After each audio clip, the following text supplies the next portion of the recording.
in the middle of a burning afternoon with horns screaming and people rushing past like strangers to one another, a single slap stopped time. A well-dressed billionaire raised his hand and struck a young girl in public hard, humiliating and unforgivable. No one defended her. Some looked away. Others lifted their phones. The girl said nothing. She didn't scream. She didn't fight back. She simply bent down, picked up her bag, and walked away with her dignity bleeding silently inside her. What that man didn't know was that this moment would come back to haunt him. Because the girl he humiliated wasn't weak, she wasn't nobody, and fate was already preparing a reckoning that money could not buy its way out of. Before we begin, tell us, what country are you watching from and what time is it there right now? If stories of justice, healing, and second chances speak to your heart, don't forget to subscribe. The afternoon sun hung low over the city, heavy and unforgiving, pressing its heat into concrete roads and restless bodies. In Lagos, afternoons like this were not unusual. The streets breathed chaos, engines, roaring horns, blaring without apology, hawkers weaving dangerously between lanes with trays balanced on their heads. Voices rising above the noise in practiced rhythm. Everyone was in a hurry, yet nowhere felt calm. At one of the busiest intersections where traffic lights were more suggestion than rule, a young woman stood at the edge of the road. She looked ordinary, so ordinary that no one truly saw her. Her dress was simple, faded at the seams, but clean. A small plastic bag dangled from her fingers, holding nothing remarkable. Dust clung lightly to her sandals. Her face showed quiet exhaustion, the kind that came from long walks under a merciless sun, not from a life of hardship. But no one could tell the difference. She waited patiently, watching the unpredictable flow of cars. Danfo buses cut across lanes. Motorcycles squeezed through impossible gaps. The smell of fuel and sweat filled the air. She had learned in the short time since returning to Nigeria that patience on these roads was a survival skill. As she shifted her weight, preparing to make a run for it, when the smallest opening appeared, she noticed movement beside her slow, unsteady movement. An elderly woman stood just a few steps away, clutching a worn handbag to her chest. Her back was slightly bent, her head wrapped in a faded scarf. Her legs trembled as she leaned forward, then pulled back again, fear written clearly on her face. The old woman had tried to cross twice already. Each time the speeding cars forced her back to the curb. The roar of engines seemed louder to her, closer, more threatening. She swallowed hard, whispering something under her breath, perhaps a prayer, perhaps a plea. Most people passed her without a glance. Some noticed and looked away. Others saw her as an inconvenience, another delay in their already stressful day. In a city that never slowed down, weakness was often ignored, but the young woman noticed. She hesitated for only a second. There was no dramatic thought, no calculation of risk or reward. Her body moved before her mind could overthink it. She stepped closer to the old woman and gently touched her arm. "Mama," she said softly, her voice almost swallowed by the noise of the street. "Let me help you cross." The old woman turned, surprise flashing across her tired eyes. For a moment she simply stared, as if unsure whether she had heard correctly. Then relief washed over her face. "God bless you, my daughter," she whispered, her grip tightening as she held onto the young woman's arm. Together they stepped forward. The young woman positioned herself slightly ahead, shielding the old woman from the oncoming rush. She raised her free hand, signaling to drivers not with authority but with quiet determination. A few cars slowed reluctantly. Others sped past, horns screaming in irritation. The ground vibrated beneath their feet. Step by careful step they moved. The old woman's breathing was shallow, uneven.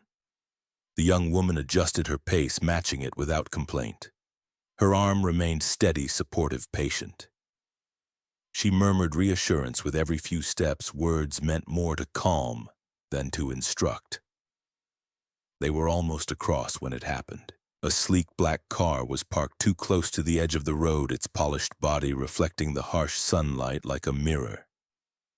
As the young woman guided the old woman around it, her elbow brushed lightly against the side mirror, so lightly that she didn't even feel it. There was no damage, no sound, no pause. She didn't notice at all.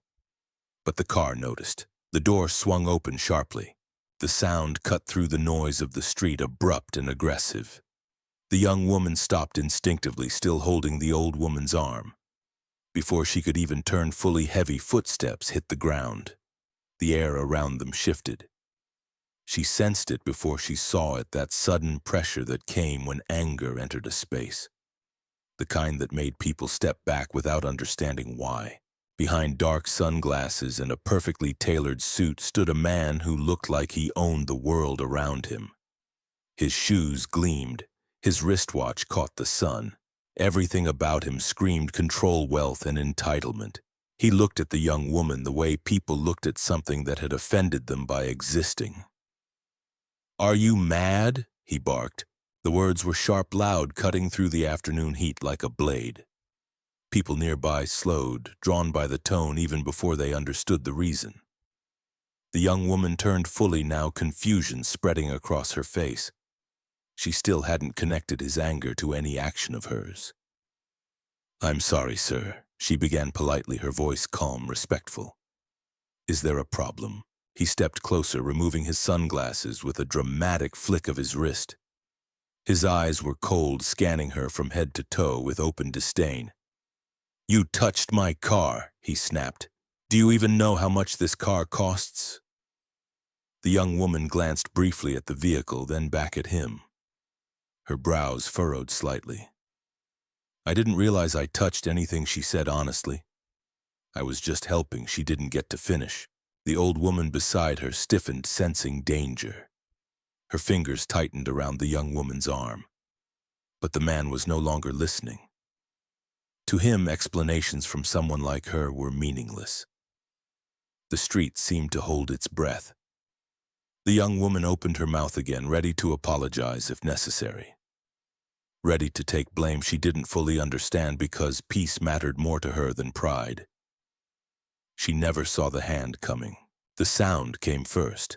A sharp crack split the air, louder than the horns, louder than the shouting hawkers, louder than the city itself. For a brief, impossible moment, Lagos went silent. The man's hand had already fallen away by the time the young woman understood what had happened. Her head snapped to the side from the force. Heat exploded across her cheeks, spreading fast, burning deep. The world tilted, colors blurred. Her ears rang as if she had been struck from the inside. The small plastic bag slipped from her fingers and dropped to the ground. It landed softly, almost gently, an insultingly quiet sound compared to the violence that had just occurred. She didn't scream. She didn't cry out. She stood there, frozen, her body refusing to react as her mind struggled to catch up. Her eyes widened, not in fear alone, but in disbelief. She had expected anger. She had expected shouting. She had even prepared herself to apologize again if necessary. She had not expected a slap. Around them, people stopped walking. A woman selling bottled water lowered her tray slowly. A man halfway across the road paused mid-step, one foot still raised. A bus driver leaned forward over his steering wheel, eyes fixed on the scene. Conversations died in throats. Even the horns seemed to hesitate, confused by the sudden tension gripping the street. The man took a step closer, towering over her. "Look at you," he sneered, his voice dripping with contempt. "People like you have no respect. Always touching things you can't afford." His words hit harder than the slap. They weren't just insults.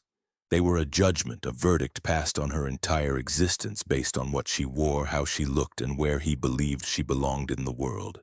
The young woman felt tears rise uninvited, burning behind her eyes. She fought them instinctively. Crying would give him satisfaction. Crying would confirm his belief that she was weak. She swallowed hard. "I was only trying to help an old woman cross the road," she managed to say, her voice barely above a whisper. He laughed a short, humorless sound. Excuses, he snapped. You think that matters? Do you have any idea who I am? He said it as if his identity alone justified everything he had just done. She opened her mouth to speak again, to defend herself, to explain that touching his car had not been intentional, that it had caused no damage, that no object, no matter how expensive, was worth humiliating a human being in public. But no words came. Her throat closed around them. The old woman beside her gasped softly, her eyes wide with horror. She leaned toward the young woman protectively, as much as her frail body allowed. Please, the old woman whispered, her voice shaking. She meant no harm. The man ignored her completely, as if she didn't exist. Around them, the crowd grew thicker. People edged closer, curiosity pulling them in. Phones appeared raised discreetly at first, then more boldly. Red recording lights blinked to life. Whispers rippled through the onlookers. Did you see that he slapped her? That man is crazy. Yet no one stepped forward, no one told him to stop, no one asked if the girl was all right. Fear held them back, fear of his status, fear of trouble, fear of becoming the next target. In a society where power spoke louder than morality, silence was the safest response.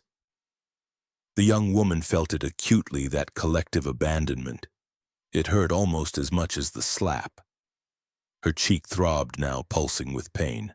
She could feel the heat radiating outward, knew without looking that the mark of his hand was already visible. But she forced herself to stand straight. The man leaned in closer, lowering his voice just enough to make it more threatening. Next time, he said slowly, watch where you're going. Then, as if the matter were settled, he straightened up. The old woman squeezed the young woman's arm, grounding her back into her body. My daughter, she whispered urgently, tears glistening in her eyes. Let us go, please. God is watching. The words cut through the fog in the young woman's mind. God is watching.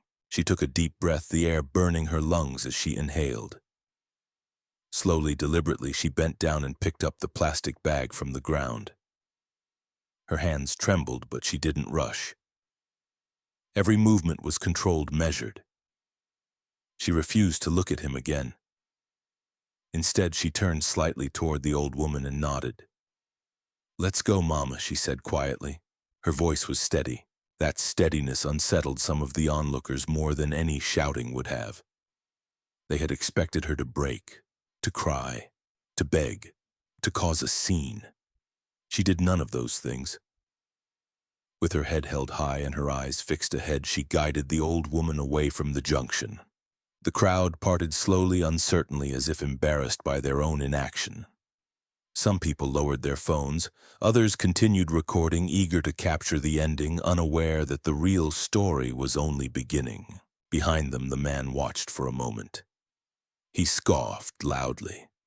Useless people, he muttered.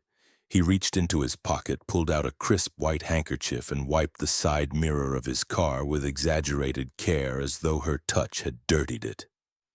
He inspected it closely, satisfied when he found no scratch, no imperfection. Then he folded the handkerchief neatly and returned it to his pocket. Without another glance at the retreating figures, he climbed back into his car. The door slammed shut with finality. The engine roared to life, and within seconds the sleek black vehicle disappeared into traffic, swallowed by the same chaos it had briefly disrupted. The street exhaled. Noise rushed back in. Horns resumed. Hawkers called out again. People shook their heads, some muttering disapproval, others already moving on to the next distraction. In the city's endless rhythm, outrage had a short lifespan, but for the young woman, time had fractured. As she walked away with the old woman's weight leaning gently against her, every step felt heavier than the last. The city blurred around her. She could still hear his voice, still feel the sting on her cheek, still sense the eyes watching her back. She didn't cry. Not yet. Somewhere deep inside her, something shifted quietly, irrevocably. And far behind her, fading into the distance, the man who had slapped her had no idea that the girl he had dismissed so easily would soon step back into his life in a way he could never imagine. The road felt longer as they moved away from the junction. The old woman leaned heavily on the young woman's arm, now her steps slower, her breath uneven. The noise of the city followed them, but it sounded distant, muffled, as though the world had wrapped itself in cotton. Every few steps, the young woman felt the sting on her cheek pulse again, a sharp reminder that what had happened was real, not some cruel illusion. People stared. Some faces held pity, others curiosity. A few showed quiet approval that she hadn't made trouble. Most showed nothing at all. In their eyes, the incident was already fading, becoming just another story to tell later, stripped of its pain. The young woman kept her gaze forward. Her pride was bruised, but it was still hers. "God will reward you, my daughter," the old woman murmured again, her voice trembling. "Do not carry this pain in your heart." The young woman nodded gently, though she wasn't sure she believed the words yet. Reward felt distant. Justice felt invisible. All she felt was a hollow ache spreading through her chest, heavier than the heat of the afternoon. When they reached a quieter side street, the old woman stopped. She turned slowly, placing both hands over the young woman's. "I am sorry," she said, her eyes glossy with tears. "If not for me." The young woman shook her head immediately. "No, Mama," she said firmly, surprising even herself with the strength in her voice. "You did nothing wrong. Please don't blame yourself."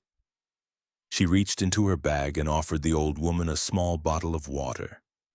The old woman accepted it with shaking hands, drinking slowly, still watching the young woman's face with concern.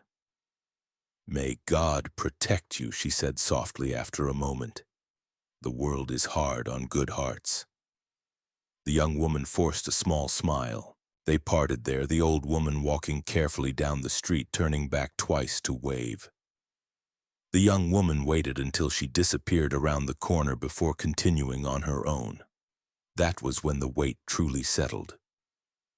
With no one beside her now, no one to protect or reassure, the emotions she had been holding back pressed harder against her chest. Her steps slowed. Her shoulders sagged slightly.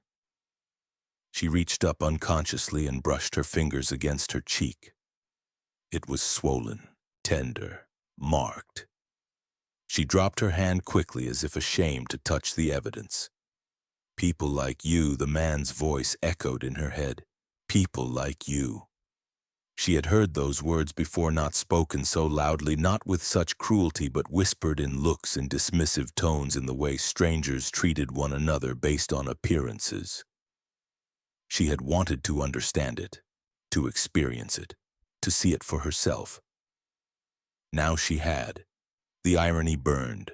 She reached her apartment just as the sun began to dip lower in the sky, painting the buildings in orange and gold.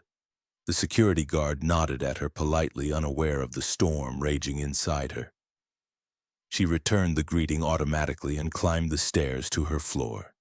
Inside, the door closed with a soft click. Silence wrapped around her. She stood there for a long moment, her back against the door, breathing slowly.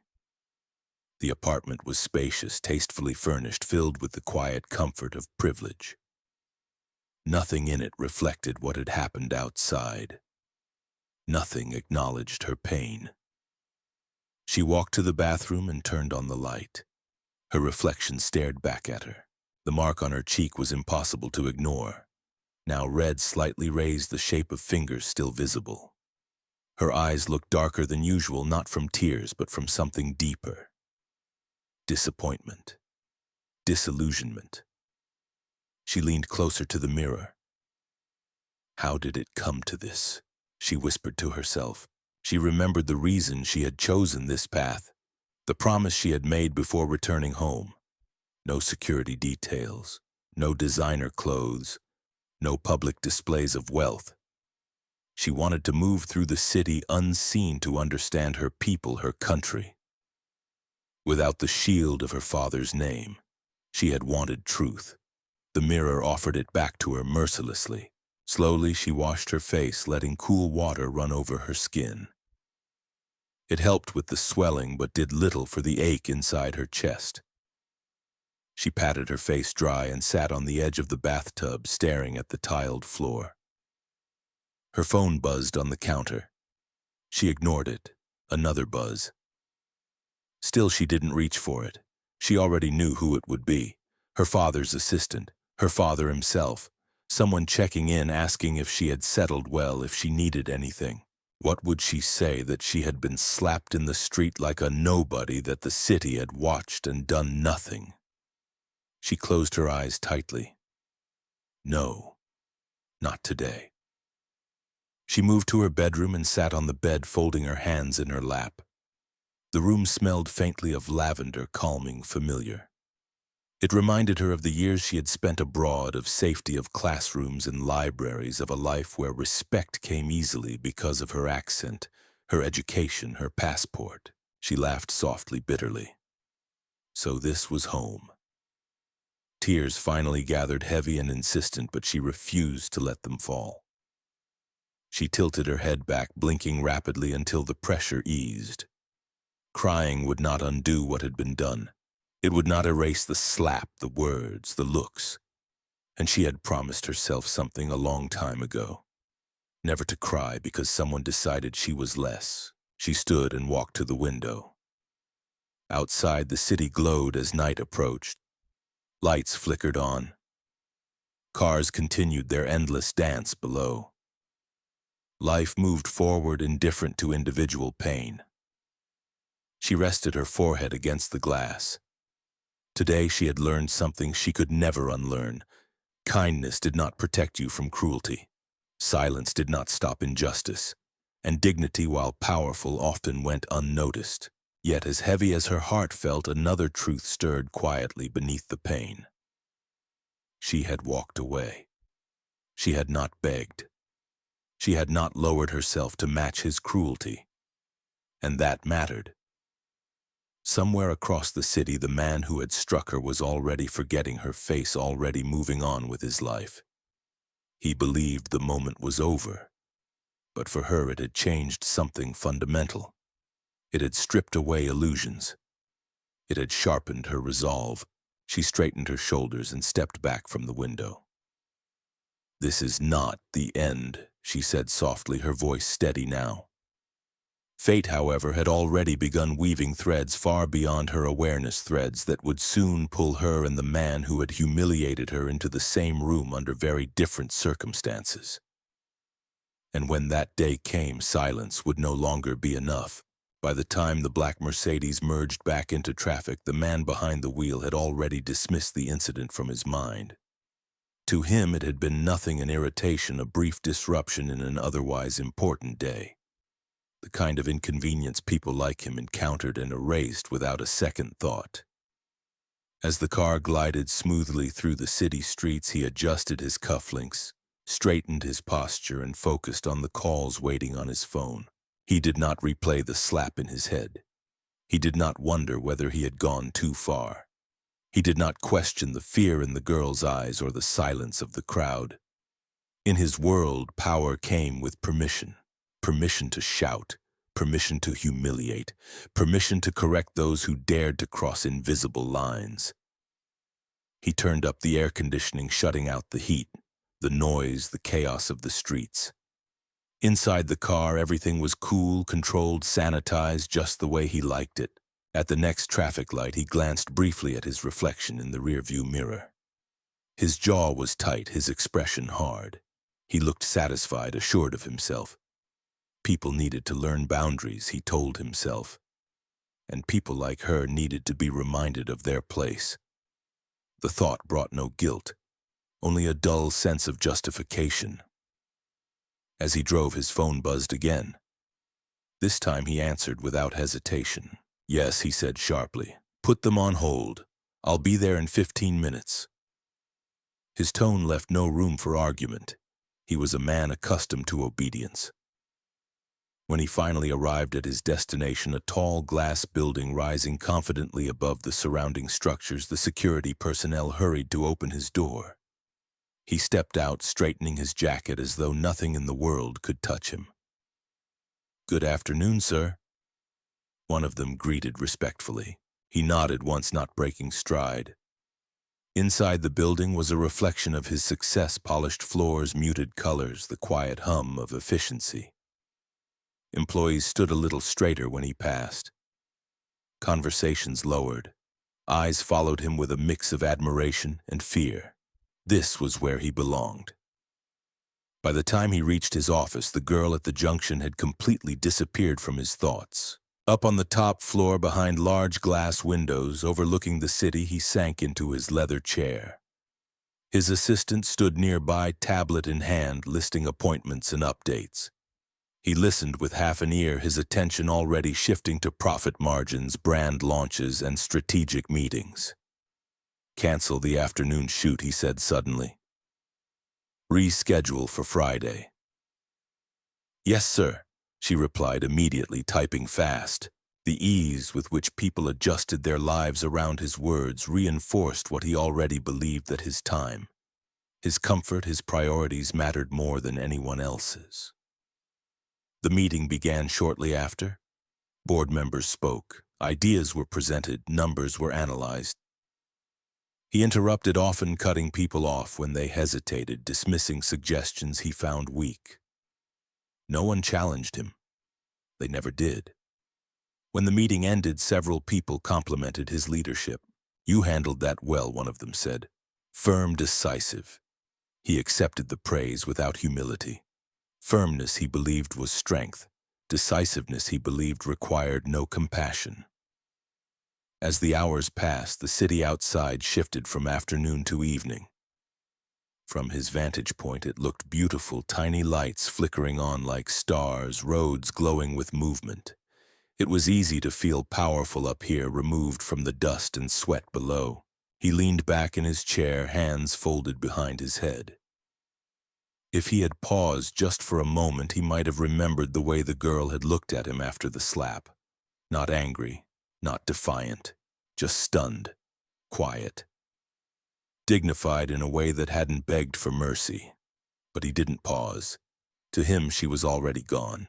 Somewhere else in the city, however, the girl he had struck was still sitting with the weight of the moment heavy on her chest, still replaying his words, still trying to understand how cruelty could come so easily to someone with everything. Their lives continued on parallel paths, separate, unequal, unaware. For now, as evening settled in, he left his office, exchanging quick greetings with a few associates on his way out. His driver opened the door again, and he slid into the back seat, checking his phone as the car pulled away. There was a message from his mother. "Call me when you're free." He frowned slightly, irritation flashing across his face. Family calls often meant obligations he didn't feel ready to deal with. Expectations. Conversations about settling down. Responsibilities beyond business. He ignored it. Another message came through, this time from his father. "We need to talk. It's important." He sighed and leaned his head back against the seat. Not now, he thought. He was tired. The day had been long. He deserved rest. The car sped on, carrying him away from the office, away from the city center, away from the place where he had revealed more about his character than he would ever admit. At a red light, he glanced out the window. On the sidewalk, a young woman helped a child adjust a shoe. An elderly man sat nearby, watching the street quietly. Life continued in small, unremarkable acts of humanity. He looked away. He had no patience for sentiment. In his world, kindness was a luxury. Respect was something earned or enforced, and people who couldn't afford his lifestyle didn't deserve his attention. That belief settled deeper into him, reinforced by years of unchecked power. He had no idea how fragile it truly was. He had no idea that the girl he had slapped, whose name he did not know, whose face he believed he would never see again, was already tied to his future by bonds formed long before wealth, before arrogance, before the city hardened them both. And when fate finally forced him to face her again, it would not be as a nameless girl at a street corner. It would be as a woman standing on equal ground, a woman he could not silence, a woman whose pain he would be forced to confront. For now, though, the night closed around him, gently shielding him from consequences he believed would never come. The city moved on, and so did he. Night settled quietly over the city, draping the streets in a calmer rhythm. But inside the young woman's apartment, rest refused to come. The silence felt too loud, pressing against her ears, filling every corner with thoughts she could not escape. She had changed out of her simple clothes, folding them carefully and placing them aside as if they were evidence of something fragile. Now dressed in a soft robe, she moved slowly through the apartment, barefoot on cool tiles. The space was elegant yet understated, chosen deliberately.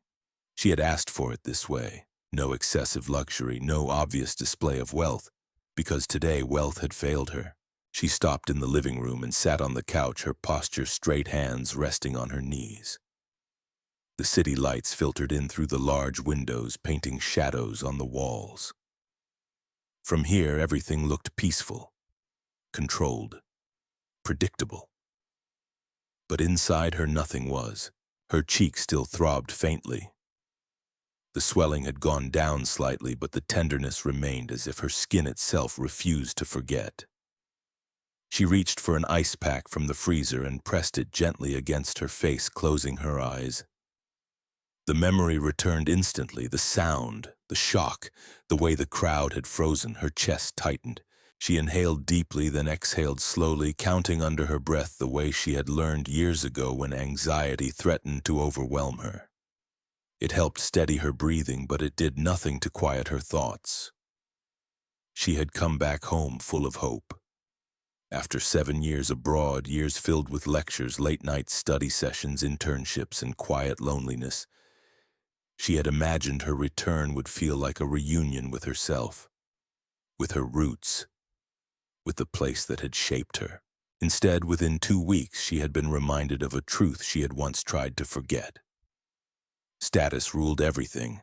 Money determined worth.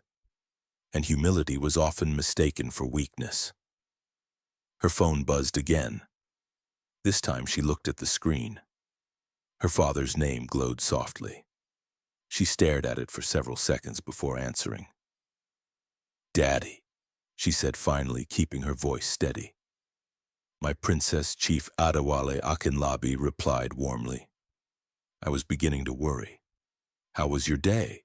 She closed her eyes briefly. "It was fine," she said. There was a pause on the other end. "You sound tired," he said gently. "Are you settling in well? Do you need anything? Security, a driver?" The offer was sincere, protective. It would have been easy, so easy to say yes. To tell him everything. To let his power respond where her silence had not. But she didn't. "No, Daddy," she replied softly. "I'm okay. Just adjusting." Another pause. Chief Adewale had built an empire from nothing. He was a man who understood silence, not just what it meant, but what it hid. He could hear restraint where others heard calm. "Remember," he said slowly, "you never have to carry burdens alone." Her throat tightened. "I know," she whispered. "Good night, Daddy." "Good night, my daughter." The call ended. She lowered the phone and stared at the blank screen for a moment longer before setting it aside. Her hands trembled slightly now, the strength she had held on to all day beginning to waver. She stood and walked back to the bathroom. This time, she didn't avoid the mirror. She stood directly in front of it, shoulders squared, eyes locked on her reflection. The mark on her cheek was faint now, but she could still see it. Could still feel it. She traced it lightly with her fingertips. "You wanted to see the truth," she said to herself quietly. "This is it." Her decision to live simply had not been impulsive. It had been intentional. A choice born from years of watching how people behaved differently when they thought no one important was watching. She had grown tired of fake smiles, forced respect, and friendships that bowed to her surname rather than her soul. She had wanted honesty. What she hadn't expected was how brutal that honesty would be. She leaned against the sink, gripping its edge. "I could end this. she murmured. One phone call. She imagined it, the outrage, the headlines, the apologies that would come too late. She imagined the man's shock when he learned who she was, how quickly his arrogance would crumble into fear. The thought brought no satisfaction, because exposing him would not erase what he had revealed. It would not undo the truth that he believed people like her deserved humiliation. She straightened and turned away from the mirror. No. If this experience was meant to teach her something, she would not waste it by rushing to comfort. She returned to her bedroom and opened a drawer beside her bed. Inside lay a small velvet pouch. She pulled it out and loosened the string, tipping its contents into her palm. A bracelet. Simple, worn, faded slightly with time. She stared at it, her expression softening despite herself. That bracelet had been with her longer than most things in her life. Through childhood laughter, through the pain of leaving, through years of distance and change. She hadn't thought about it in a long time. She closed her fingers around it slowly. Life had a way of bringing the past back when you least expected it. She placed the bracelet back in the pouch and slid the drawer shut. Tomorrow, she decided, she would continue as planned. She would not retreat. She would not hide. She would not let one man's cruelty redefine her purpose. If anything, it had strengthened it. She wanted to understand this society not from the safety of privilege, but from the fragile edge where dignity was constantly tested. Tonight, however, she allowed herself one small mercy. She lay down on the bed, turning onto her side, and finally let a single tear slip free. It traced a quiet path down her temple and disappeared into the pillow. Just one. Then she wiped her face, squared her shoulders even in sleep, and closed her eyes. Unaware that across the city, behind tinted windows and guarded gates, another conversation was being prepared, one that would soon pull the strings of her carefully controlled world. Plans were being made, promises from the past were stirring, and the truth she thought she could process alone was about to collide with destiny in a way she could never have predicted. Morning arrived, wrapped in glass and steel. High above the city, sunlight spilled through floor-to-ceiling windows into a spacious office that smelled faintly of leather-polished wood and expensive cologne. From this height, the city looked obedient, tiny cars moving like ants. People reduced to dots, noise erased by distance. It was easy to feel untouchable up here. Tunde Adeyemi sat behind his desk, scrolling through emails without really reading them. He was 32, young by most standards, but already powerful. Founder and CEO of one of the fastest-growing fashion brands in the country. His face appeared on magazine covers. His name opened doors. Investors listened when he spoke. Employees trembled when he frowned. To the world, Tunde was success personified. To himself, he was simply doing what was necessary. He adjusted his tie and glanced at the reflection in his window. His suit fit perfectly, tailored to his body's sharp lines, reinforcing the image he had carefully built. Confidence was not just something he possessed, it was something he performed daily, relentlessly. A knock came at the door. "Come in," he said without looking up. His assistant stepped inside, tablet in hand.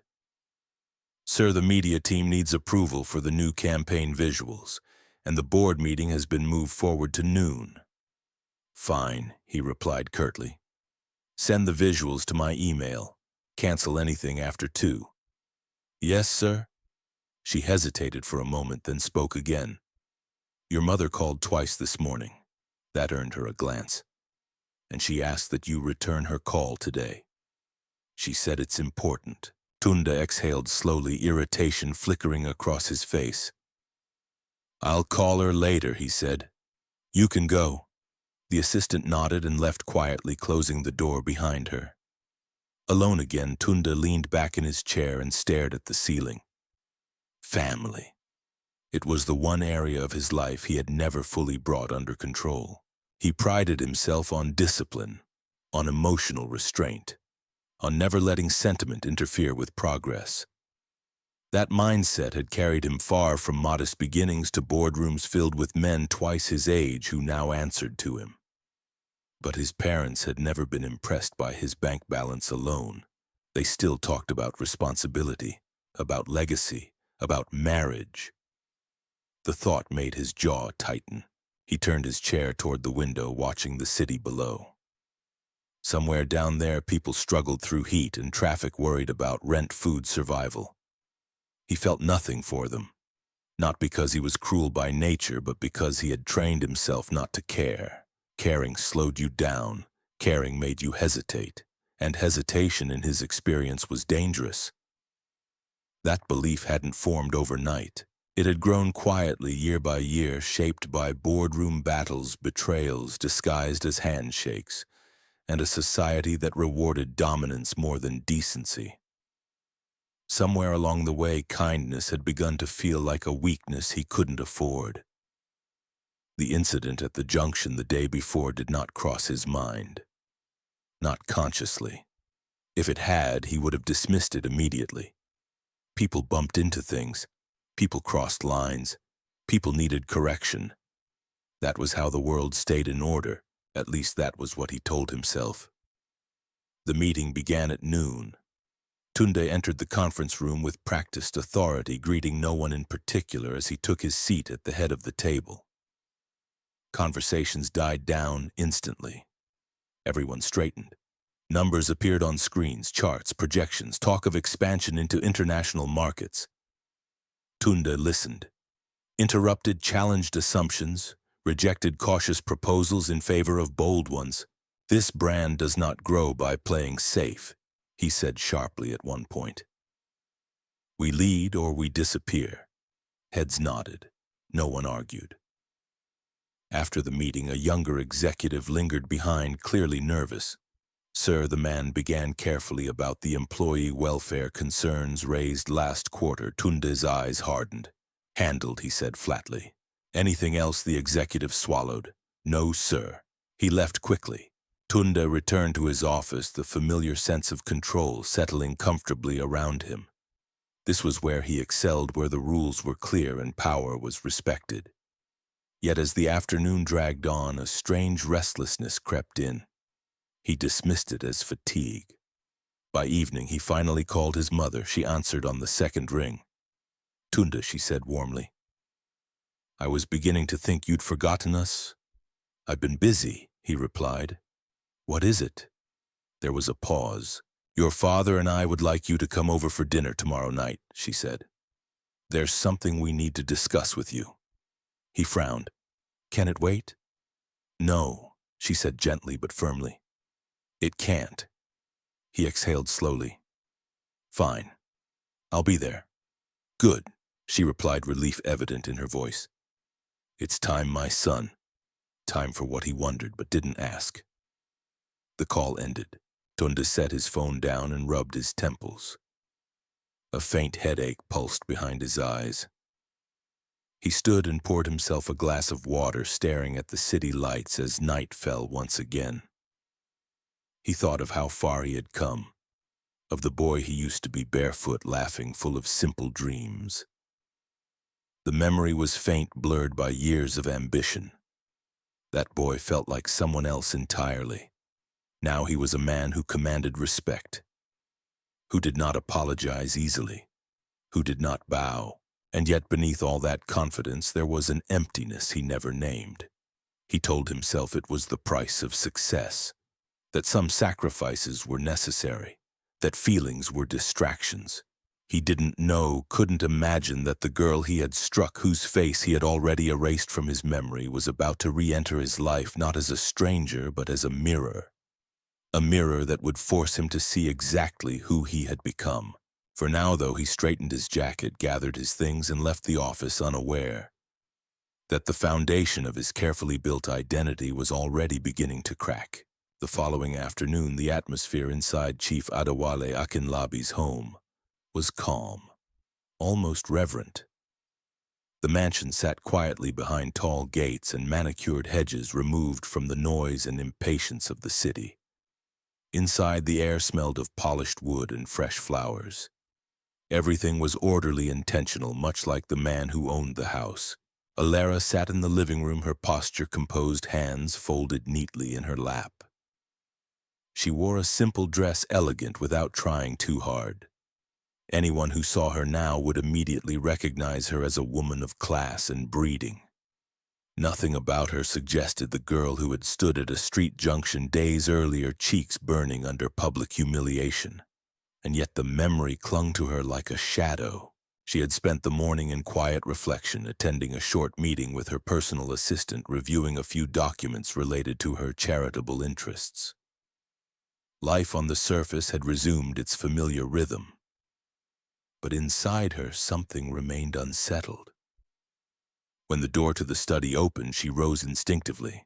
Her father stood there, tall and dignified, his presence filling the room without effort. Age had softened his face but sharpened his eyes. Chief Adewale Akinlabi was a man whose name carried weight across industries and borders, a man who had built his fortune with patient strategy and an unshakable sense of purpose. "My daughter," he said warmly. "Come." She followed him into the study, a room lined with bookshelves and framed photographs. Snapshots of deals, closed hands, shaken milestones achieved. At the center stood a large wooden desk behind which her father took his seat. He gestured for her to sit across from him. "There is something important we need to discuss." He began, his tone calm but serious. Alara nodded, her expression respectful. "I'm listening, Daddy." For a moment he studied her face as if searching for signs of distress. If he noticed anything unusual, he didn't comment on it. "You know," he said slowly, "that our family has always valued commitment. Long-term vision. Trust." "Yes," she replied. "When you were still very young," he continued, "your mother and I, along with an old friend of mine, made an agreement." Her brows furrowed slightly. "An agreement?" "Yes," he said. "A promise, really, between families. We agreed that one day, when the time was right, you would marry his son." The words landed softly, but their impact was heavy. Alara felt a brief wave of surprise ripple through her, but she didn't react outwardly. She had grown up around powerful men and long conversations about alliances. Still, this was different. This concerned her life. "My marriage?" she asked quietly. He nodded. "I wanted you to finish your studies first. To find yourself. That time has passed now." She looked down at her hands for a moment, absorbing the information. "You've never mentioned this before," she said. "I wanted you to be free," he replied gently. "Free from expectations, free from pressure." She lifted her gaze again. "Who is he?" "The son of my longtime friend, Chief Oladipo Adesina," her father said. "Their families are respected. Their values align with ours. The young man is successful, disciplined, and well-educated." Successful, disciplined. The words echoed strangely in her mind. "When would we meet?" she asked. "Tomorrow evening," he said. "A private dinner, just both families." She hesitated, not because she was opposed to marriage, not because she doubted her father's judgment, but because something inside her, still raw from the street, from the slap, from the silence, felt cautious. "Do I have a choice?" she asked softly. Chief Adewale leaned back in his chair, his gaze steady. "You always have a choice," he said. "This arrangement was made with hope, not force. If you are unhappy, we will not proceed." Relief washed over her, subtle but real. She nodded.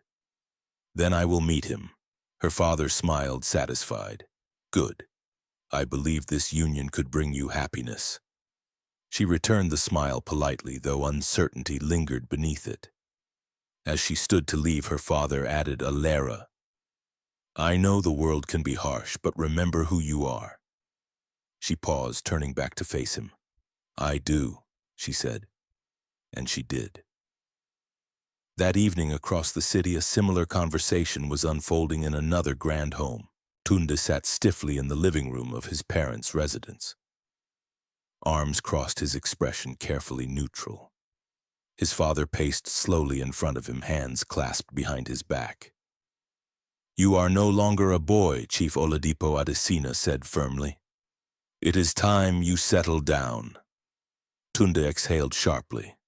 "With all due respect, sir, my personal life is no longer just personal," his father interrupted.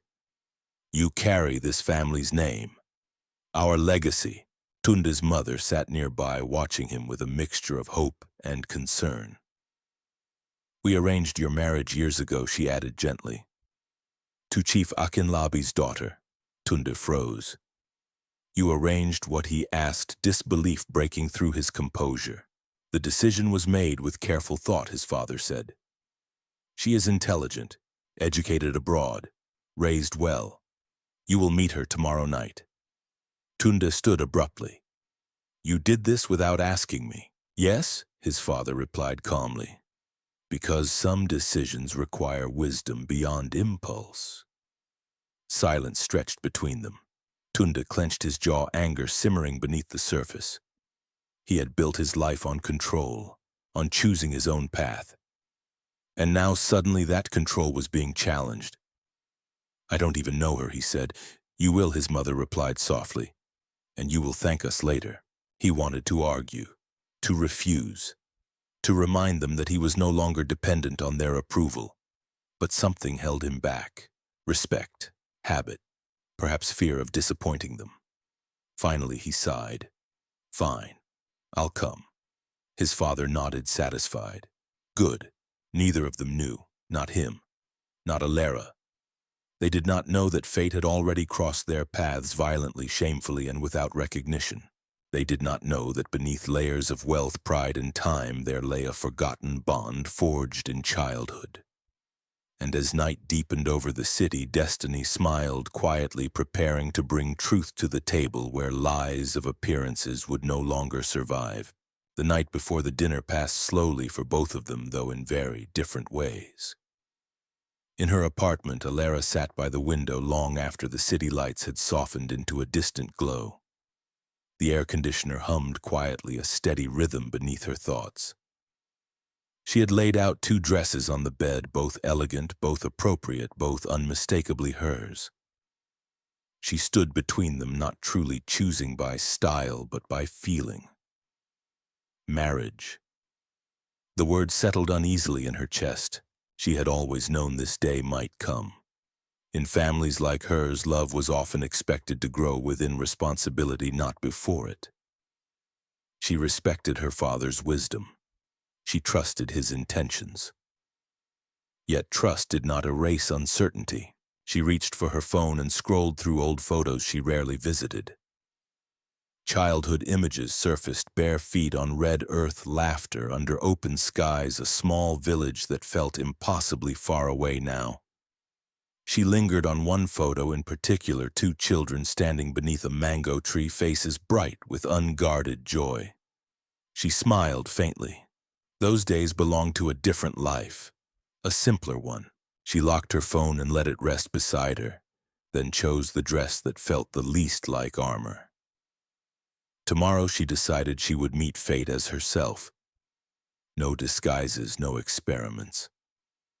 Across the city, Tunde's night unfolded with less quiet. He paced his penthouse living room, jacket tossed aside, tie loosened, frustration written plainly on his face. The conversation with his parents replayed again and again in his mind, each word tightening the knot in his chest. Arranged marriage. It felt like a step backward, a challenge to everything he believed he had earned the right to choose, to decide to live without constraints. He poured himself a drink, took a sip, then set the glass down, untouched. Alcohol would not solve this. His phone buzzed with a message from a friend. "Big night tomorrow, heard rumors." "Congrats, man." He scoffed and ignored it. He walked to the window, staring down at the city that had always bowed to him. He thought of the countless women he had dated, briefly, connections built on convenience, admiration, or status. None had lasted long enough to matter. None had demanded more than he was willing to give. And now suddenly he was expected to commit to a woman he had never met. Or so he believed. He shook his head, pushing away the irritation. Fine, he told himself. He would attend the dinner, he would be polite, he would assess the situation rationally. If the match was unsuitable, he would make that clear. He had negotiated billion-naira deals. A dinner would not defeat him. Morning came. Alara arrived at the restaurant early with her parents. The establishment was one of the most exclusive in the city, quiet, refined, shielded from the public eye. Soft music drifted through the space as waiters moved with practiced grace. The table reserved for them was tucked into a private section, offering intimacy without isolation. She greeted the staff warmly, her manners effortless. As she took her seat, she felt composed on the outside, even as her heart beat faster beneath her calm exterior. "This will be fine," her mother whispered reassuringly, squeezing her hand. Alara nodded. Minutes later, the Adesina family arrived. Tunde walked in beside his parents, his expression smooth, controlled. He wore a tailored suit in deep navy, his confidence settling over him like a second skin. He smiled politely as greetings were exchanged, his mind already half engaged in observation. The woman across from him, his supposed bride, had not yet turned fully toward him. He noticed her posture first. Poised, graceful, not the exaggerated elegance he had expected from someone raised in privilege, but something quieter, more grounded. Interesting, he thought. Introductions were made formally, compliments exchanged, wine poured. The conversation flowed easily, guided by the parents' practiced diplomacy. Business interests were mentioned briefly, then set aside. The focus remained on family values, shared history. Tunde listened, nodded, responded when spoken to. He maintained his usual charm, though something about the evening felt strange, like standing on the edge of a memory he couldn't quite reach. Then it happened. Chief Akinlabi smiled and gestured toward his daughter. "Alara," he said with pride, "this is Tunde Adesina, the young man we've told you so much about." Alara turned, time fractured. Her smile vanished instantly as if it had never existed. The warmth drained from her face, replaced by shock so sharp it stole her breath. For a heartbeat, she couldn't move, couldn't speak. The restaurant faded into nothing but noise and light. Standing before her, well-dressed, confident, respected, was the same man. The man whose hand she still felt on her cheek when she closed her eyes. Across from her, Tunde's expression froze. At first, confusion crossed his face. Then recognition struck, slow and brutal. His eyes searched her features, piecing together fragments, her voice, her posture, the way she held herself. No, it couldn't be. The silence stretched heavy and unmistakable. Both families noticed at once. "Is everything all right?" Chief Akinlabi asked cautiously, sensing the shift. Tunde forced a breath into his lungs. "Yes," he said quickly, too quickly, just surprised. Alara said nothing. Her hands trembled slightly beneath the table. She clenched them together, grounding herself. Anger surged through her, hot and immediate, followed closely by humiliation and disbelief. Of all the men in this city, of all the possible futures, this. The parents resumed their conversation, unaware of the storm raging between the two young people. They spoke of timelines, of shared celebrations, of hopes for unity. Alara barely heard them. She rose suddenly. "Excuse me," she said, her voice controlled but strained. "I need some air." She stepped away from the table and moved toward the balcony overlooking the city, her heels clicking softly against the floor. Each step felt unreal, as if she were moving through a dream she hadn't chosen. Behind her, Tunde stood. He began, then followed her without waiting for permission. The balcony doors closed behind them, sealing them into a quieter world of night air and distant lights. For a moment, neither spoke. The city spread beneath them, beautiful and indifferent. Alara turned to face him, her eyes cold. Did you recognize me that day? She asked quietly. Tunde opened his mouth, then closed it again. Shame rose, unfamiliar and suffocating. He had rehearsed speeches in his mind, assertive, confident, dismissive. None of them survived her gaze. You slapped me, she continued, her voice steady despite the tremor beneath it. In front of everyone, you didn't ask a question, you didn't listen, you didn't care. He started. You didn't even know who I was, she cut in. And it shouldn't have mattered. Her words landed with precision, cutting deeper than any insult.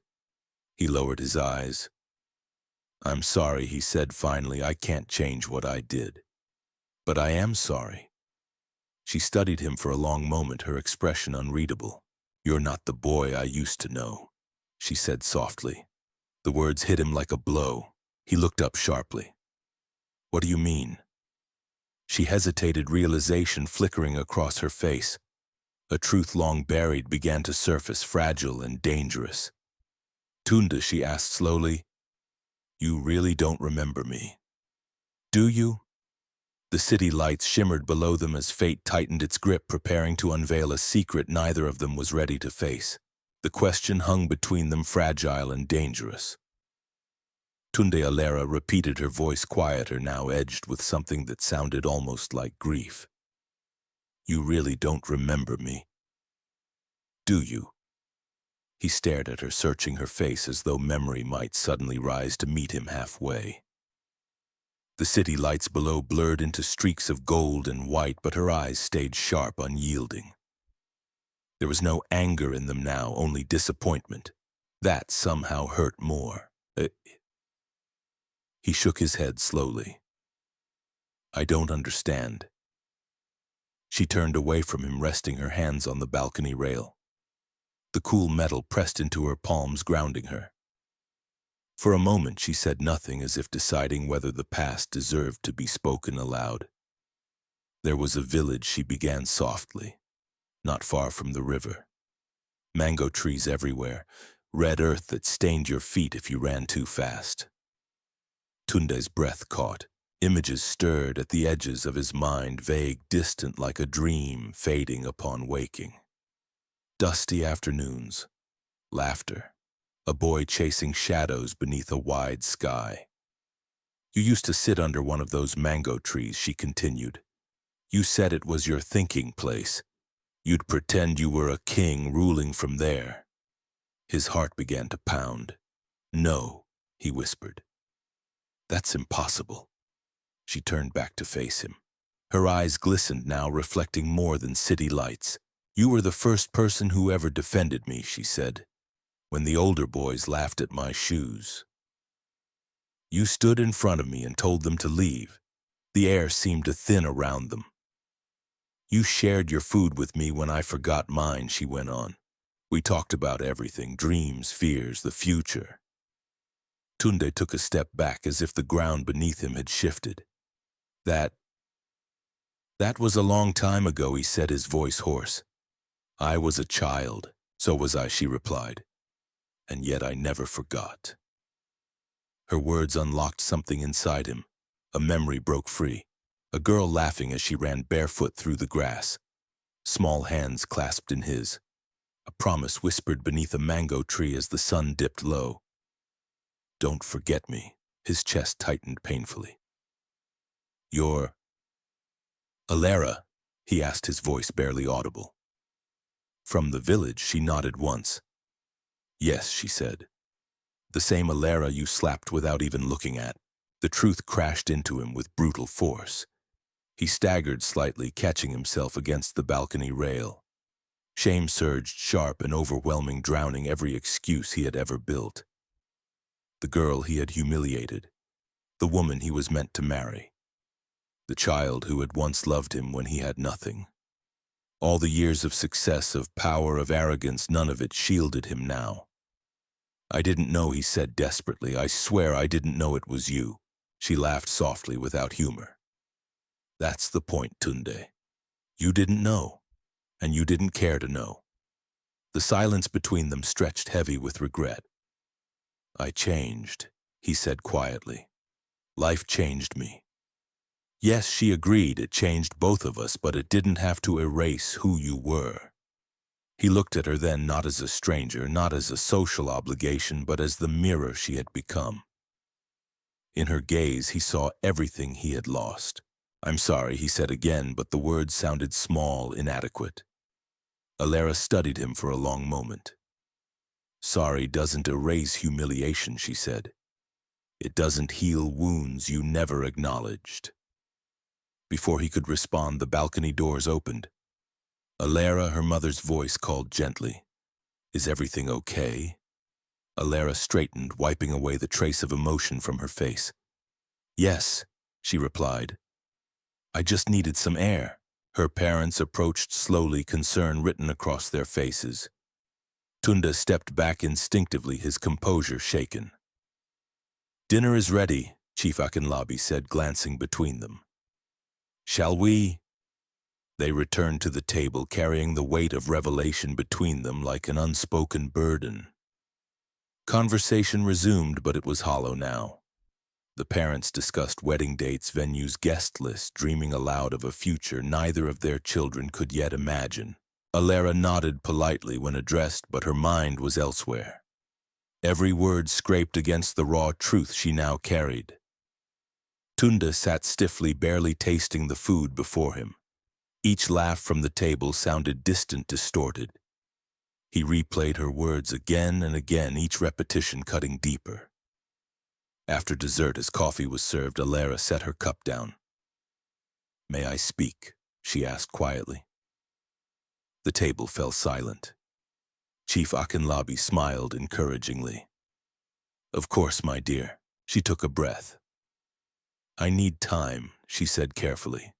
This arrangement is a lot to process. I respect our families, but I cannot make any promises right now. Her mother reached for her hand, surprise flickering across her face. Alara, please, Alara said gently. I'm not refusing. I'm asking for space. The room held its breath. Tunde felt a strange mix of relief and dread. He wanted to speak, to defend himself, to plead, but he knew better now. He had forfeited that right. Chief Akinlabi studied his daughter thoughtfully, then nodded. Time is reasonable, he said. We will proceed carefully. The tension eased slightly, but the damage was done. When the dinner finally ended, polite goodbyes were exchanged.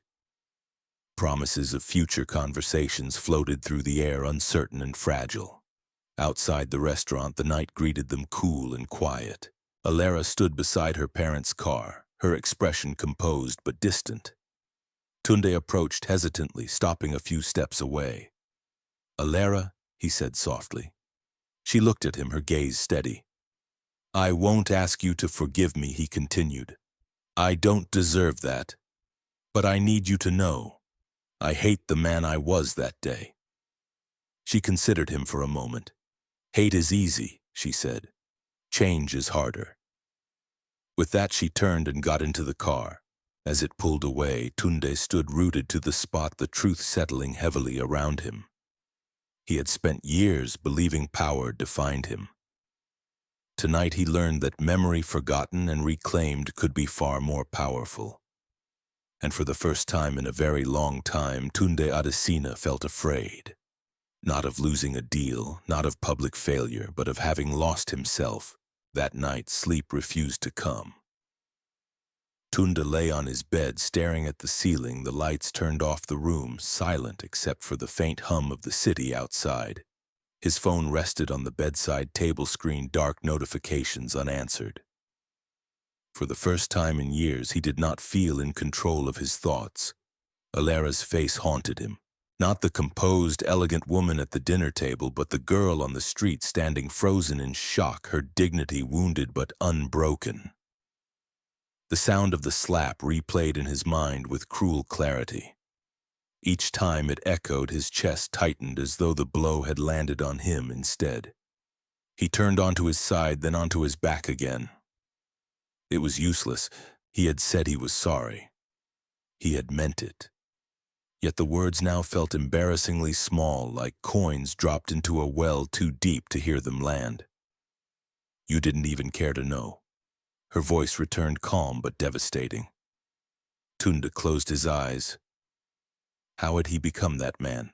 He remembered the boy she had described, the one who shared food, who defended her without thinking, who believed kindness was strength.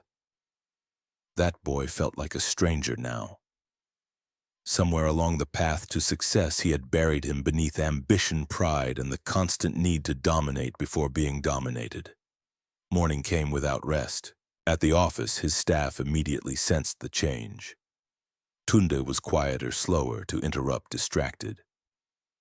During meetings, his gaze drifted to nothing, his mind replaying moments he could not undo. A junior designer nervously presented a concept, hands shaking slightly. Normally, Tunde would have cut him off at the first hesitation. Instead, he listened. When the presentation ended, the room waited for his verdict. "It's fine," he said finally. "Refine it and resubmit." The designer blinked in surprise. Tunde barely noticed. His thoughts were elsewhere. By midday, his phone buzzed again, this time with a message from Alara. It was short. "I need space. Please respect that." He stared at the screen for a long time before typing a reply. "I understand. I won't contact you again unless you want me to." He sent it, then placed the phone face down on his desk. The distance between them felt deserved. Days passed. From the outside, life continued as usual. Business deals were signed, photo shoots resumed, invitations arrived. But inside Tunde, something had shifted permanently. Food lost its taste. Sleep came in short, restless stretches. His temper, once sharp, turned inward, manifesting as quiet self-disgust. His parents noticed. "You look tired," his mother said one evening as they sat together in their living room. "Are you working too hard?" He hesitated, then shook his head. "It's not work." His father studied him closely. "Is it the girl?" Tunde didn't answer immediately. "I don't recognize myself anymore," he admitted finally. "And she saw it before I did." His mother sighed softly. "Regret is painful, my son, but it can also teach." His father nodded. "The question is what you will do with it." That question followed him home that night. What would he do? Apologies alone were not enough. Flowers, gifts, words, none of them could erase humiliation or rebuild trust. If he truly hated the man he had been, then change had to be visible, tangible, uncomfortable. The next morning, he made a decision. Quietly, without press releases or announcements, Tunde began stepping back. He delegated more. He canceled appearances. When rumors began circulating about trouble in paradise, about a failed engagement, he did nothing to stop them. When asked directly, he gave only one response. "Alara deserves better. If forgiveness comes, it must be her choice." The statement shocked people. For a man known for control, it sounded like surrender. Weeks turned into months. During that time, Alara focused on herself. She poured her energy into charity work, visiting shelters, supporting women and children who lived on the margins she had briefly tasted herself. She listened to their stories. She shared meals. She remembered faces. Healing, she learned, was not linear. Some days she felt strong, resolved, certain she had made the right choice to keep her distance. Other days, memories of childhood laughter under mango trees softened her anger, replacing it with sadness. She missed the boy he had been, but she could not ignore the man he had become. One afternoon, while visiting a youth center in a poorer district, she overheard a conversation between two volunteers. "Have you heard?" one of them said. "That new foundation quietly built, no name attached. The one funding education and shelter for street kids," the other replied. "Yes. I heard it's backed by someone big." Alara paused. Something about the description unsettled her. Later that week, curiosity overcame hesitation. She asked for the address. The building was modest but well kept, filled with light and laughter. Children ran through the halls, their faces bright with something she recognized immediately: safety. As she stepped inside, the sound of a familiar voice stopped her cold. She turned slowly. Across the room, kneeling to speak to a young boy at eye level, was Tunde. He wasn't wearing a suit, no polished shoes, no watch. Just a simple shirt sleeves rolled up, his expression open in a way she had never seen before. He looked human. Their eyes met. He froze, rising slowly to his feet, uncertainty written across his face. "I didn't know you would be here," he said quietly. "I didn't know this was you," she replied. They stood there, surrounded by children's voices and painted walls, the distance between them filled with unspoken truths. "I didn't build this for you," he said after a moment. "Not to win you back. I built it because I couldn't live with myself anymore." She studied him carefully. "And this?" she asked, gesturing around them. "This is who I'm trying to become," he said simply. For the first time since the slap, something inside Alara loosened. Not forgiveness, but possibility. Change, she realized, was not a promise. It was a process.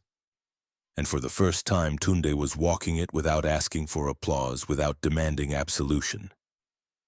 The road ahead was still uncertain. Scars remained, but as she watched him kneel again to speak gently to a frightened child, Alara understood something important. The man who had hurt her could never erase what he had done. But the man he was becoming might one day be worthy of trust again. Alara did not stay long at the foundation that day. She said polite goodbyes to the children, thanked the volunteers, and left with her thoughts tangled and heavy. As her car pulled away, she glanced once in the side mirror and saw Tunde still standing near the entrance, watching her go, not chasing, not calling out, simply letting her leave. That restraint stayed with her. For days afterward, her mind returned again and again to what she had seen. Not the polished CEO, not the arrogant man from the street, but the quiet figure kneeling on the floor, listening to children who had nothing to offer him in return. It unsettled her more than anger ever had, because anger was easy. Anger drew clear lines, victim and defender, right and wrong, before and after. It protected her. It gave her certainty. But healing was messy. Healing asked questions anger never had to answer. Was change real if it came too late? Could remorse undo humiliation? Was forgiveness a gift to the one who caused pain or to the one who carried it? She did not call him, and he did not call her. Weeks passed in this careful silence. Alara continued her work, traveling between shelters, meeting women who carried scars deeper than hers. Women who had been beaten, abandoned, silenced. She listened as they spoke of trust broken and slowly rebuilt, of men who changed and men who didn't, of hope that survived even when logic said it shouldn't.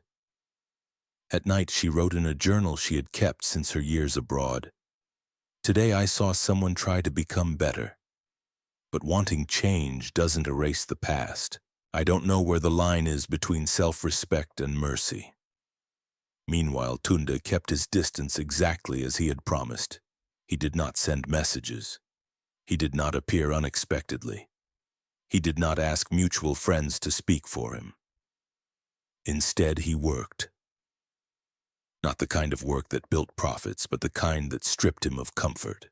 He spent mornings at the foundation and afternoons in neighborhoods he had once driven past without seeing. He listened more than he spoke. He learned names. He made mistakes and apologized without defensiveness. Some people recognized him. Some whispered. Some looked at him with open suspicion. He accepted all of it. When asked why he was doing this, he gave the same answer every time. Because I need to. Not because he wanted praise, not because he expected forgiveness, because he could no longer live as the man he had been. His parents watched these changes quietly. "This is not who you used to be," his father remarked one evening. Tunde nodded. "I know." "Do you regret it?" his mother asked gently. He thought for a long moment. I regret who I was, he said, not who I'm becoming. Still, the distance between him and Alara remained. Sometimes he wondered if it always would, and he accepted that too. Then one afternoon, Alara received an invitation. It was simple, handwritten, no logos, no grand language. A community gathering at the foundation, children presenting their work, no expectations. She read it twice before setting it down. She did not owe him her presence, but she owed herself honesty. That weekend, she went. The atmosphere was warm, filled with laughter and music. Children displayed drawings and handmade crafts. Families sat together on folding chairs, pride shining in their eyes. Tunde saw her arrive and nodded in greeting but did not approach. That again mattered. She moved through the space at her own pace, observing. She spoke with volunteers who had no idea who she was. She watched as Tunde worked quietly in the background, lifting chairs, helping clean, checking on small details no one else noticed. When the event ended and people began to leave, she found him alone near a wall covered in children's paintings. "You've built something good here," she said. He turned, surprise flickering briefly across his face before settling into calm. "The children built it," he replied. "I just helped." She studied him carefully. "Why didn't you put your name on it?" He shrugged. "Because then it becomes about me." They stood in silence for a moment. "This doesn't erase what happened," she said finally. "I know," he answered without hesitation. "And it doesn't mean I'm ready," she continued. "I know that too." Her gaze softened just slightly. "But it does mean I see effort," she said. "And effort matters." Something like relief passed over his face, not triumph, not hope, but gratitude. "Thank you," he said quietly. She nodded, then turned to leave. That night, Alara sat on her balcony, the city stretching out before her. She thought about power, how easily it could harm, how rarely it humbled. She thought about the slap, about the silence, about the man who had walked away without looking back. And she thought about the one who now stood still, waiting without demanding. She wrote again in her journal, "Forgiveness is not forgetting. It's choosing what you carry forward. I don't know yet what I will choose." In the weeks that followed, something shifted, not dramatically, not all at once, but gently, like the slow turning of the tide. They began to speak occasionally, short conversations, public spaces, clear boundaries. He never rushed her. She never hid her doubts. Trust did not return suddenly. It arrived in fragments, a shared memory spoken without pain, a laugh that surprised them both, a moment of quiet understanding.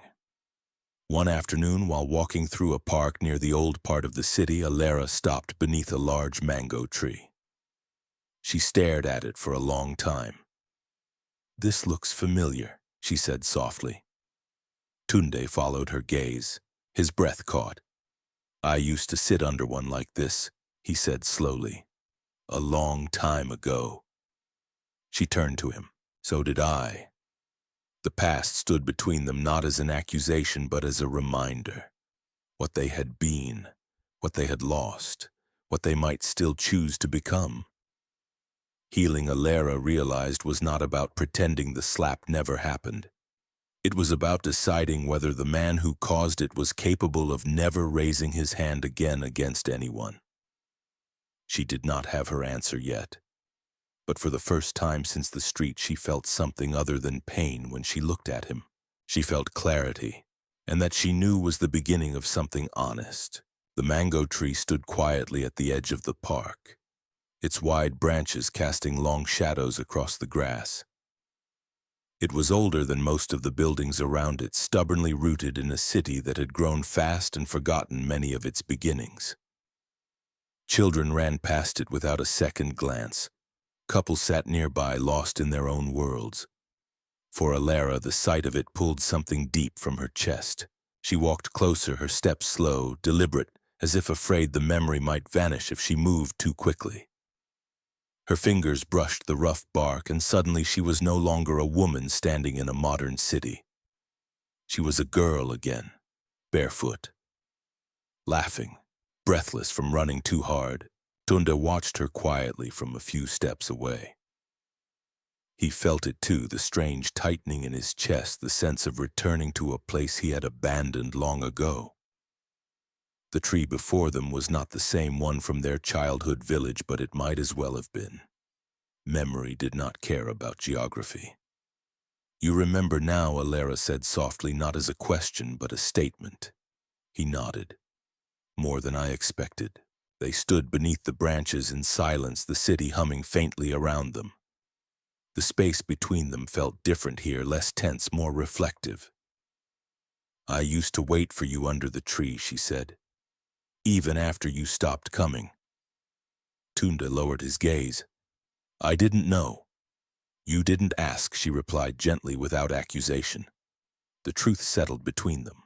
After she left for school abroad, life had rushed forward for both of them. Letters were written, then forgotten. Phone calls delayed, then never made. Dreams grew bigger, heavier, until they crushed the simplicity that once defined them. "I told myself forgetting was survival," Tunda said quietly. "That looking back would slow me down." "And did it?" she asked. He shook his head slowly. "It hollowed me out." The words surprised him with their honesty. Alara turned to face him fully. "Do you know what hurt the most?" she asked. "It wasn't the slap. It was realizing you no longer saw people, only obstacles." He swallowed hard. "I became someone I promised I never would," he said. "I don't expect you to erase that. I only want to face it." He reached into the pocket of his jacket and hesitated. "I've been carrying something," he continued, "for a long time without knowing why." Slowly he pulled out a small velvet pouch, worn familiar. Alara's breath caught. He opened it carefully and tipped the contents into his palm. The bracelet. Her bracelet. Time seemed to fold in on itself. "I found it years ago in an old box," he said. "I almost threw it away, but I couldn't. Something about it felt important." Tears welled in her eyes before she could stop them. "You kept it," she whispered. "I didn't know who it belonged to," he said, "but now I do." He held it out to her, not kneeling, not pleading, simply offering. "I'm not asking you to forget," he said. "I'm asking you to remember who we were and decide if I'm allowed to become better than who I became." Alara stared at the bracelet for a long moment. It was small, simple, its surface dulled by time. Yet it carried more weight than any ring, any contract, any promise their families had ever made. She took it from his hand. Her fingers trembled slightly as she closed them around it. "I gave this to you because I trusted you," she said. "Not because you were rich, not because you were strong, but because you were kind." "I know," he replied. "And I lost that." She slipped the bracelet onto her wrist. It fit as it always had. The gesture was small, but it changed everything. Tunde exhaled slowly, emotion flooding his chest. "Does this mean?" "It means I'm choosing to see the whole truth," she said. "Not just the worst day, and not just the best memories." They sat beneath the tree talking for hours, not about marriage, not about the future, but about the years in between. The mistakes, the loneliness, the quiet fears neither had admitted before. For the first time, their conversation did not feel like negotiation or defense. It felt like honesty. As dusk settled, Alara stood and brushed grass from her dress. "I'm still healing," she said. "That doesn't disappear because of nostalgia." "I understand," Tunde replied. "And forgiveness," she added, meeting his eyes, "is not permission to hurt again." "It never will be," he said firmly.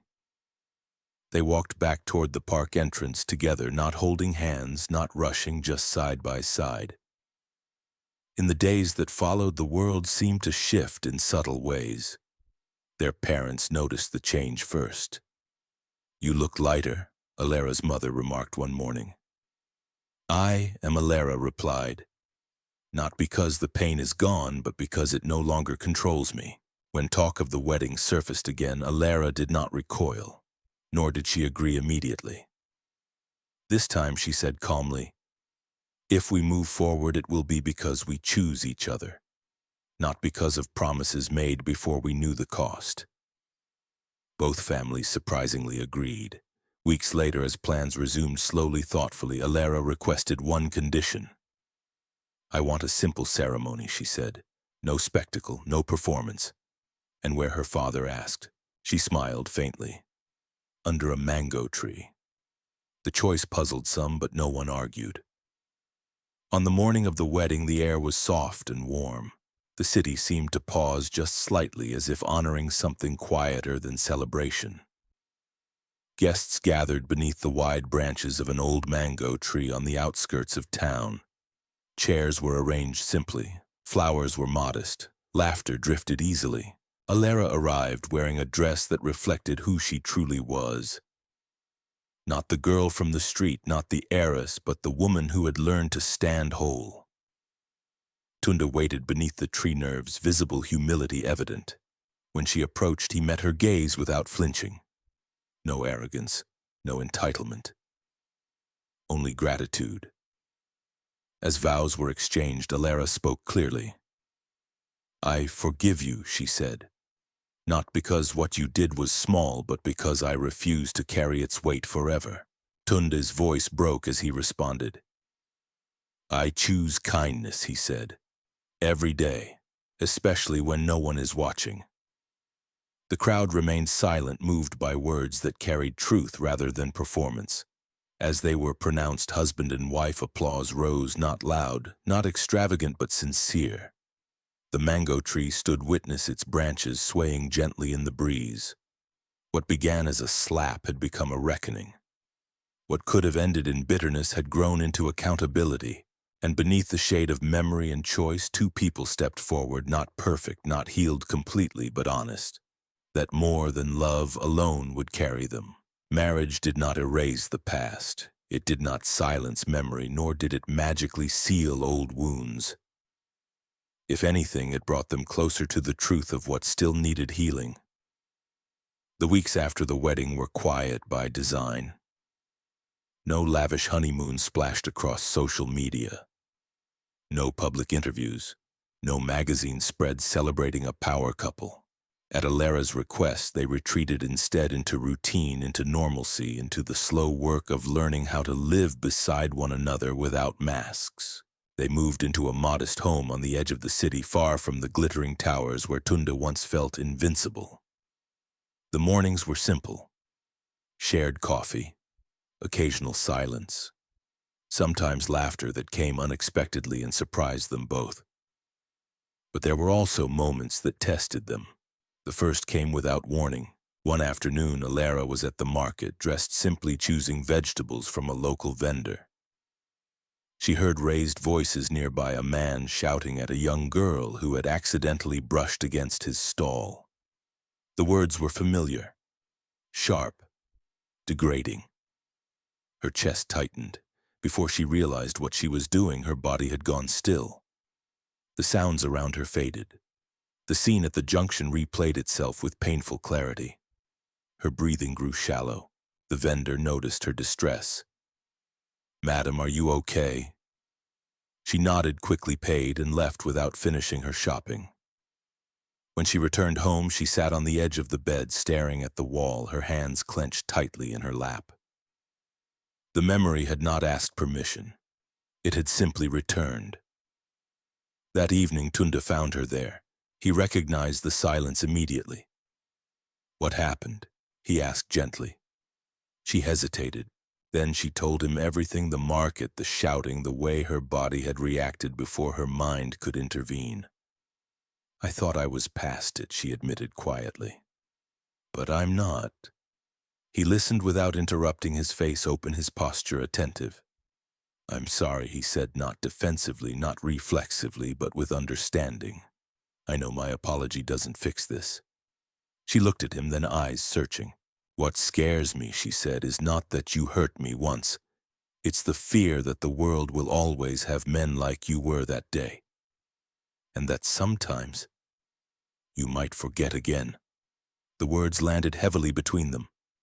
Tunde did not flinch. Instead, he nodded slowly.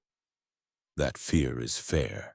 He sat beside her, leaving space between them, not as distance but as respect. I can't promise the world will change, he said. And I can't promise I'll never fail.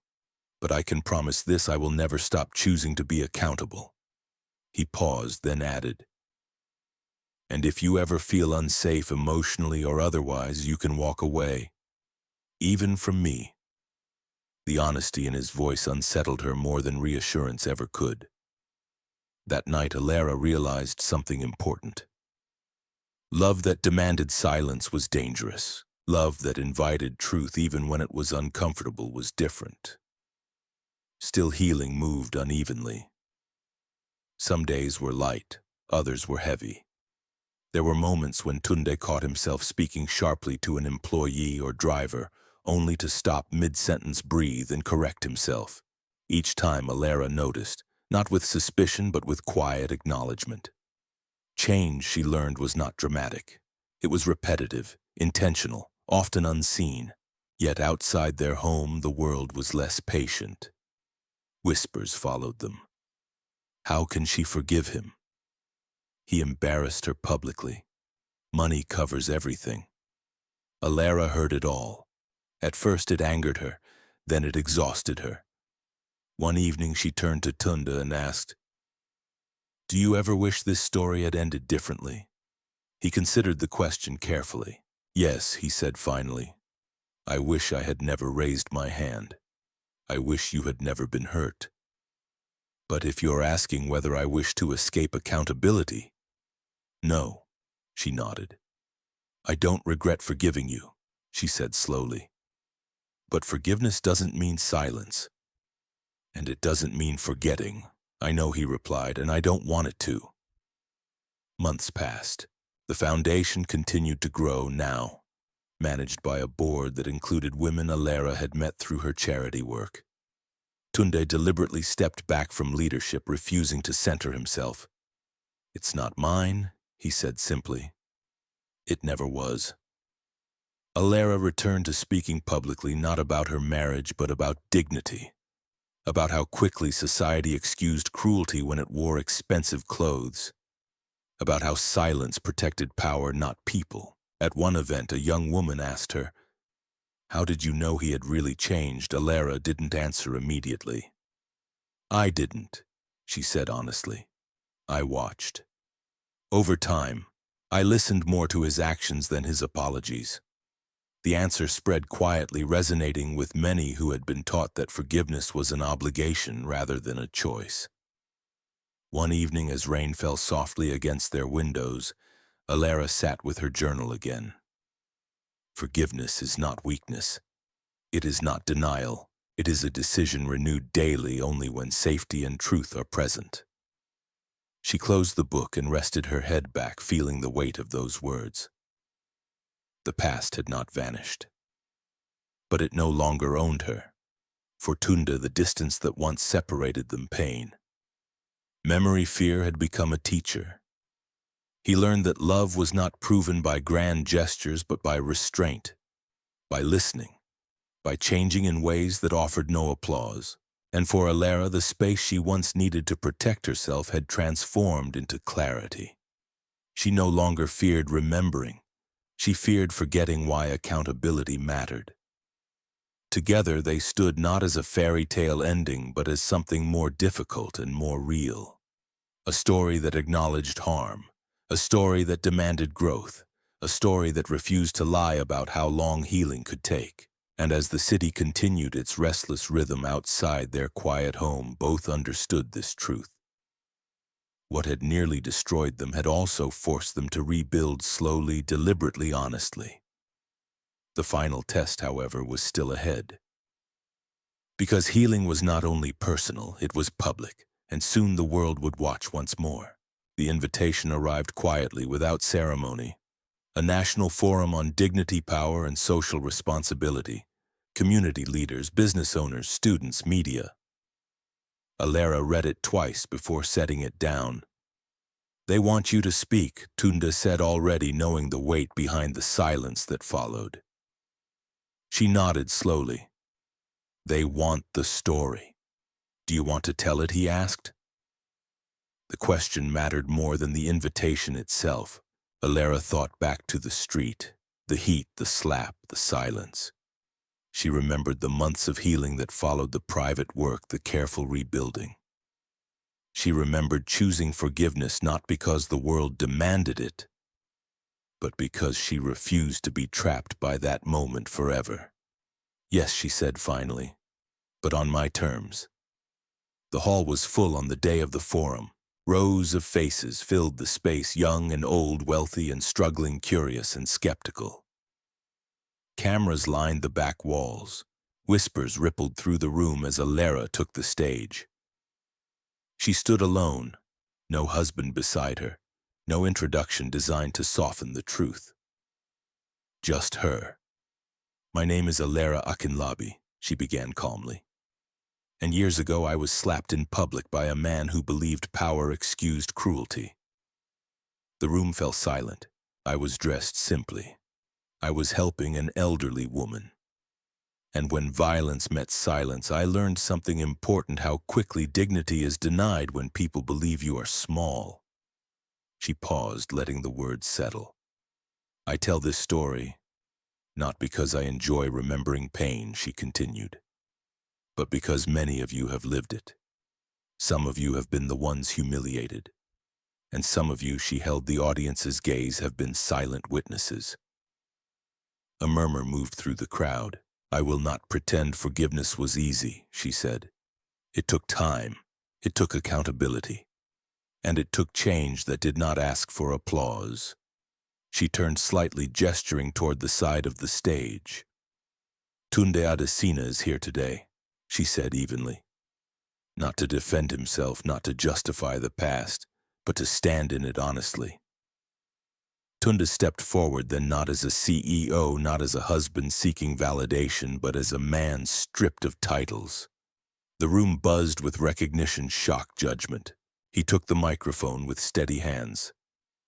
I was that man, he said simply. I used power as a shield. I believed status placed me above consequence. He paused, breathing in. I was wrong. No excuses followed, no explanations. I am here because silence protects harm, he continued, and because accountability must be public when harm was public. He looked toward Alara, not pleading, not seeking approval. I do not ask for forgiveness, he said. I live in responsibility. The applause that followed was not thunderous. It was thoughtful, measured, real. After the forum, questions came, sharp ones, painful ones. How do we know change is real? What if forgiveness enables abuse? Why speak now? Alara answered without defensiveness. Because healing should never be rushed, she said, and forgiveness is not owed. It is chosen only when safety and truth exist. Outside the hall, the city moved as it always had. But something subtle shifted in the conversations that followed. Articles focused less on scandal and more on accountability. Young people debated power with a new vocabulary.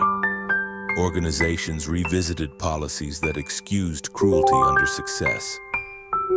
Change did not arrive all at once, but it arrived. That evening, beneath the open sky, Alara and Tunde returned to the place that had witnessed their beginning and their reckoning, the mango tree.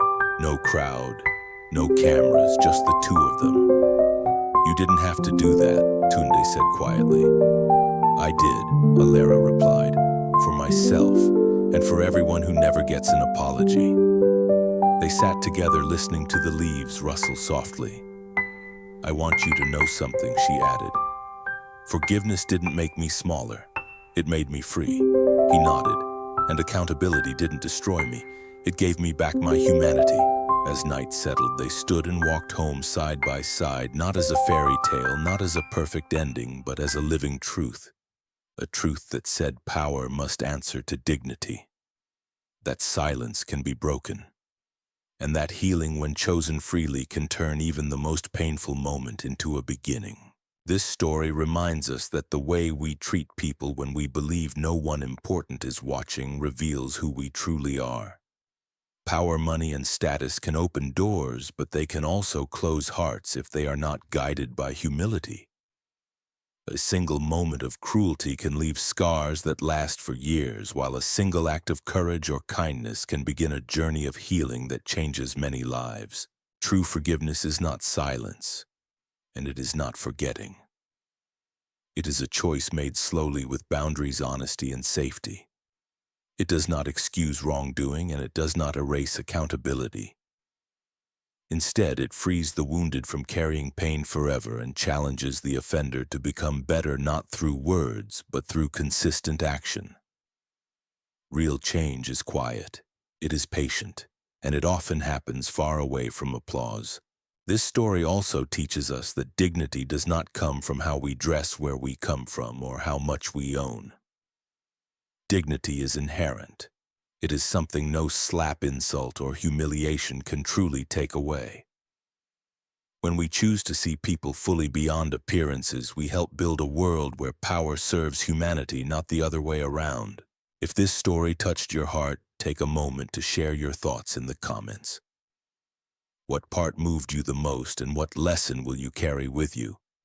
And if you believe in stories that heal, challenge injustice, and inspire hope, don't forget to subscribe to the channel and walk this journey with us.